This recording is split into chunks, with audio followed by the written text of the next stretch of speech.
हिंगोली जिल्हा पोलीस दलातील प्रशासकीय बदल्यांच्या प्रक्रियेत पोलीस अधीक्षक आणि डॉक्टर नीलभ रोहन यांनी 2 पोलीस अधिकाऱ्यांच्या बदल्यांचे आदेश जारी केले आहेत। जिल्हा पोलीस आस्थापना मंडळाच्या मान्यतेनंतर हा आदेश लागू करण्यात आला। आदेशानुसार सेनगाव पोलीस ठाण्यात कार्यरत असलेले पोलीस अधिकारी दीपक साहेबराव मस्के यांची बदली हिंगोली शहर पोलीस ठाण्यात करण्यात आली आहे, तर वसमत शहर पोलीस ठाण्यात कार्यरत असलेले पोलीस अधिकारी संग्राम उद्धव जाधव यांची नियुक्ती सेनगाव पोलीस ठाण्यात करण्यात आली। संबंधित अधिकाऱ्यांना तात्काळ कार्यमुक्त करून नवीन ठिकाणी हजर होण्याच्या सूचना देण्यात आल्या आहेत। तसेच बदलीच्या ठिकाणी कार्यभार स्वीकारल्यानंतर अनुपालन अहवाल सादर करण्याचे निर्देशही देण्यात आलेत।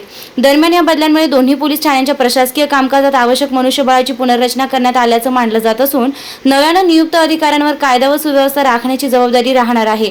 रोखठोक पोलीस टाइम्स न्यूजसाठी संदीप काळबांडे, उपसंपादक, हिंगोली।